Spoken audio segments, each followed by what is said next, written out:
अगर आप तनख्वाहदार हैं तो आपके लिए अच्छी खबर नहीं है, क्योंकि IMF ने हुकूमत पाकिस्तान को ये तजवीज़ दी है कि जो तनख्वाहदार तबका है पहले ही टैक्सों के बोझ तले दबा हुआ है, उन पर मज़ीद टैक्सों का बोझ डाला जाए। क्या हुकूमत पाकिस्तान IMF की इस तजवीज़ पर अमल करेगी, और आखिर ये तजवीज़ है क्या, और अगर उस पर अमल दरामद होता है तो आपको मज़ीद कितना, यानी कि वो जो सैलरीड क्लास है, कितना टैक्स अदा करना पड़ेगा।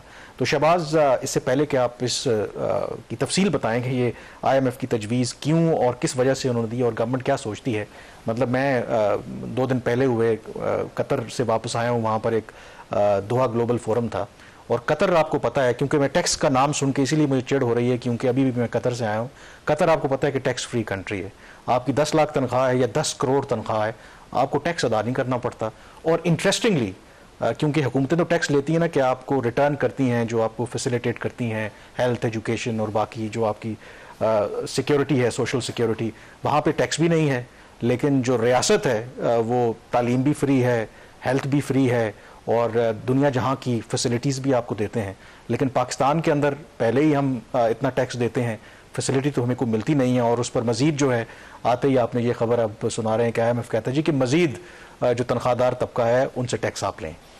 कि जो छोटे ममालिक होते हैं उनको मैनेज करना, पॉपुलेशन वाइज उनको मैनेज करना बड़ा आसान होता है, उनके पास वसाइल होते हैं, और ख़ास तौर पर जो गल्फ़ जैसे ममालिक हों जिनके पास तेल भी है, कतर के पास गैस भी है, तो उनके लिए ये इश्यूज़ नहीं होते कि उन्होंने अपना बजट कैसे बनाना है और उसकी फाइनेंसिंग कैसे करनी है। पाकिस्तान जैसा मुल्क जो कि जिसकी इकॉनमी मिसमैनेज्ड है over a period of pass 75-76 years, तो हम लोग हमेशा डिपेंडेंट रहे हैं IMF के एडवाइस के ऊपर, वर्ल्ड बैंक के एडवाइस के ऊपर।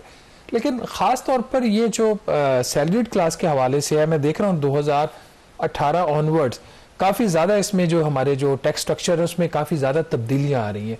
और लगता ऐसे है, कहना तो नहीं चाहिए लेकिन लगता ऐसे है कि एक सैलरीड क्लास की ना, ये जो इंटरनेशनल फाइनेंशियल इंस्टीट्यूशन की या तो उनकी स्लो पॉइजनिंग कर रहे हैं, या ये कि कुछ वो चाहते हैं कि हम लोग भी कुछ करें, आगे से रिटेलिएट करें। थिंग इज सच के आपको पता है कि अभी जून में भी टैक्स रेट्स में चेंज हुआ, उससे पहले भी जब भी इनको मौका मिलता है IMF को कोई ना कोई चीज़ इनसे, जब पाकिस्तान फंसा हुआ तो उनसे करवा लेता है।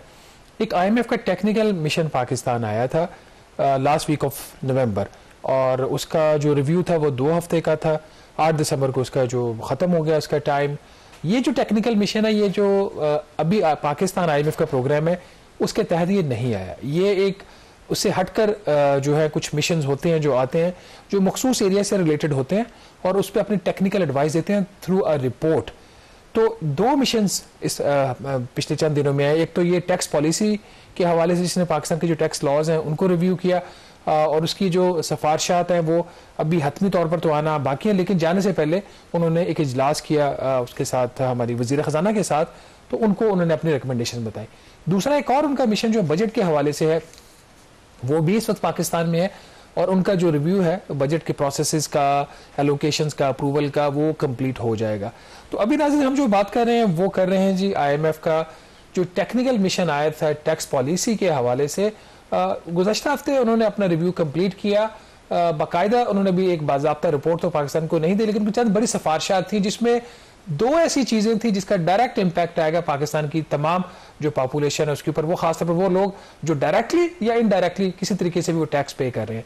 नंबर 1, IMF की तरफ से ये तजवीज़ सामने आई है कि जो पर्सनल इनकम टैक्स है, जिसमें सैलरीड क्लास भी हैं और इंडिविजुअल्स भी हैं, इस वक्त उनसे जो टैक्स लिया जा रहा है वो 7 या 8 मुख्तलिफ रेट्स हैं, उसके ऊपर लिया जा रहा है। 6 लाख तक सैलरीड क्लास का एग्जम्प्टेड है, और उसके ऊपर फिर मुख्तलिफ रेट्स हैं, सालाना 60 लाख आमदनी या 60 लाख से ज़्यादा, उसके ऊपर उन्होंने स्लैब्स बनाई हुई है। तो IMF की तजवीज़ ये है कि ये जो 7 स्लैब्स हैं सैलरीड क्लास की, इसको कम करके 4 कर दिया जाए। इस सूरत में इसमें जो चीज़ समझने वाली है वो ये कि मैक्सिमम रेट जो अभी 35% है, ज़रूरी नहीं है कि ये बढ़ाया जाए। उसे नीचे वाली स्लैब्स हैं, अगर उनको जब आप ख़त्म कर देंगे तो आपका जो भी इनकम लेवल होगा तो अगली स्लैब में ऑटोमेटिकली आप फॉल करेंगे बगैर आपकी तनख्वाह में इजाफे के। तो इससे जो बर्डन आएगा, जो पाकिस्तान की जो मिडिल इनकम ग्रुप और अपर मिडिल इनकम ग्रुप है, उनके ऊपर ज्यादा बर्डन आएगा। तो तजवीज़ ये है कि 7 स्लैब को कम करके 4 कर दिया जाए। और इससे फायदा क्या होगा, बकौल IMF के जो जराए बता रहे हैं कि फ़ायदा इससे ये हो कि इस वक्त जो पाकिस्तान की जो टैक्स कलेक्शन है पर्सनल इनकम टैक्स की मद में जो रफली को तकरीबन पिछले माली साल में 264 अरब रुपया थी, उनका ये मानना है कि ये दुगना से भी ज्यादा हो जाएगी। तो पाकिस्तान कम से कम 300 अरब रुपया इजाफी सैलरीड क्लास से एक साल में वसूल कर सकता है। तो ये है कामरान IMF की जो है जो ब्रॉडर इसकी जो रिकमेंडेशन। लेकिन ये रिकमेंडेशन है, अब ये बताएं, क्योंकि ये टेक्निकल मिशन है। एक होता है कि ज़ाहिर है कि अब आप IMF के प्रोग्राम है, कुछ जो शराइत हैं वो ज़ाहिर है कि आपको मानना पड़ती हैं और उसके बाद ही फिर आपको IMF की जो भी किस्त जारी होती है। तो इस केस के अंदर क्या ये जो रिकमेंडेशंस IMF पाकिस्तान को दे रहा है, और अभी आपने खुद कहा कि वो पब्लिक नहीं हुआ और फॉर्मली उन्होंने सबमिट नहीं की अपनी रिकमेंडेशंस, क्या ये बाइंडिंग है गवर्नमेंट के ऊपर कि इसके ऊपर वो अमल दरामद करें, या ये सिर्फ IMF की तरफ से रिकमेंडेशंस हैं? देखें, इस स्टेज के ऊपर ये बाइंडिंग नहीं है, ये टेक्निकल मिशन है। अभी तो जो मेरी कुछ लोगों से बात हुई है हुकूमत के अंदर, उनके अंदर भी इस रिकमेंडेशन के हवाले से काफ़ी कंसर्न्स हैं कि IMF हमसे चाहता है कि कितना हम मजीद बोझ डालें। तो जो अच्छी पॉजिटिव चीज़ ये है, आप चूंकि बहुत पॉजिटिविटी की बात करते हैं, तो जो पॉजिटिव इसके अंदर चीज़ ये है कि जो मायूसी गुनाह है, मायूसी गुनाह है, और आप बहुत पॉजिटिविटी की बात करें, आपको करना भी चाहिए और सीधे रास्ते पे रहा करें आप। तो पॉजिटिविटी इसके अंदर ये है कि हुकूमत के अंदर एक रेजिस्टेंस है इसके अंदर कि नहीं ये बहुत ज़्यादा है। तो उनका ये ख्याल है कि हम उनसे बात करेंगे फर्दर भी, जब रिपोर्ट आएगी तो सामने पता चलेगा। इसको हो सकता है कि वो कोशिश करेंगे इसको रिपोर्ट में ना शामिल होने दें, लेकिन ड्राफ्ट रिपोर्ट जब शेयर होगी इनके साथ, उसके ऊपर ये अपना उस पर फॉर्मल कमेंट देंगे। बाइंडिंग कैसे हो सकती है? ये हो भी सकती है। टेक्निकल मिशन की जो रिपोर्ट जब आएगी, जब अगला IMF का रिव्यू आएगा या अगला बड़ा प्रोग्राम हम साइन करने जाएंगे IMF से, उस स्टेज के ऊपर IMF फिर पाकिस्तान को कहेगा कि आप ये मैयज ले। याद रहे कि पिछले साल भी जो बजट था उसके मौके पर उन्होंने IMF ने पंगा कर लिया था पाकिस्तान के साथ कि आपके जो टैक्स का हदफ है उसके हवाले से जो आपने इकदाम लिए हैं बजट में वो कम है। तो 2.5% इन्होंने जो है ना जो स्लैब्स थी, जो 2 लाख वाली और 3 लाख रुपए वाली और सुपर वाली, उस पर इन्होंने रेट्स बढ़ा लिए थे। तो ये IMF इस तरह की चीजें करता रहता है, तो इसको लाइट इस रिकमेंडेशन को नहीं लेना चाहिए। लेकिन जिस रफ्तार से वैसे IMF, आपने खुद कहा कि जून के अंदर भी जो ये टैक्स में इजाफा हुआ जो सैलरीड क्लास है, और अब ये वो रिकमेंडेशन दे रहे हैं, और इस रफ्तार से अगर IMF रिकमेंडेशन देती रही तो मेरे ख्याल में आइंदा आने वाले सालों में, क्योंकि हम तो IMF के प्रोग्राम से इतना जल्दी बाहर निकलने वाले नहीं हैं, तो ऐन मुमकिन है कि IMF कहे कि तमाम जो तनख्वाहदार तबका है उसकी सारी जो सैलरी है वो सीधा कौमी खजाने में ही जानी चाहिए, तो अवाम को तो मतलब सैलरी को टैक्स देने की जरूरत नहीं। उनके ऊपर इस तरह की चीज को प्रेशर होता है। आपको याद है कि वर्ल्ड बैंक ने भी एक तजवीज़ दी थी कि जो एग्जाम्पशन थ्रेश होल्ड है 6 लाख रुपया उसे कम कर दीजिए सालाना को या मंथली 50,000 रुपया। तो वो जब इस पे बैकलैश आया तो क्लैरिफाई किया, दे पॉजिटिवली रिस्पॉन्डेड टू दैट, और उन्होंने वो अपनी जो रिकमेंडेशन थी वो उन्होंने पॉजिटिवली विड्रॉ कर। अच्छा, अब इसके अंदर जो स्लैब्स हैं वो सिर्फ ये बजट के अंदर है, कोई ऐसी बड़ी चीज हम आपको नहीं बता रहे इस वक्त। कौन सी कैटेगरी जो इनकम की है वो उसके ऊपर कितना टैक्स है। अगर तो आपकी महाना आमदन है 50,000 रुपया, आपके ऊपर कोई टैक्स नहीं है। अगर आपकी महाना आमदन है 1 लाख रुपया, तो आपके ऊपर सिर्फ 2.5% टैक्स है, जो एक रीजनेबल रेट है, 2.5% कोई ज्यादा रेट नहीं है। लेकिन अगर आपकी महाना आमदन हो जाती है 2 लाख रुपया, तो उसके ऊपर आपके ऊपर जो टैक्स रेट है वो 12.5% है। और अगर महाना आमदन आपकी 3 लाख रुपया है तो टैक्स रेट आपका 12.5 से बढ़ के फिर हो जाता है 22.5%। तो अगर आपकी आमदन 3 लाख रुपए से ज्यादा लेकिन 5 लाख रुपए तक है तो फिर ये रेट हो जाता है 27.5%। और अगर 5 लाख रुपए से भी ज्यादा आपकी आमदन है तो फिर महाना जो आपकी जो भी आमदन उसके ऊपर जो टैक्स रेट है वो 35% है। अब अगर सामने रख लें यहाँ पे IMF की तजवीज को, तो इस रिकमेंडेशन के मुताबिक लग ऐसा है, जो मेरी FBR में कुछ जराये से बात भी हुई है कि ये जो 2 लाख रुपए महाना आमदन और 3 लाख रुपए महाना आमदन, जहां पे टैक्स रेट इस वक्त आपका 12.5% और 22.5% है, और ये दो जो क्लासेस हैं ये ज्यादा कंट्रीब्यूशन करती हैं इसके अंदर आपकी जो टैक्स कलेक्शन है। पिछले साल 264 अरब रुपए इकट्ठा हुआ था, मेजॉरिटी टैक्स यहां से आया था। तो अगर 2 या 3 स्लैब्स खत्म होती हैं या 1 स्लैब इवन खत्म होती है तो फिर ये वाली जो ब्रैकेट्स है इसके ऊपर ज्यादा हिट आएगी। इस हवाले से मेरी पूरी कोशिश थी कि IMF का मैं कोई वर्जन ले सकूं। जो एस्टर पेरेज उनकी कंट्री हेड है यहाँ पे, उनको हमने सवालात भेजे, उन्होंने जवाब नहीं दिया। हमने 3-4 दिन उनका वेट किया।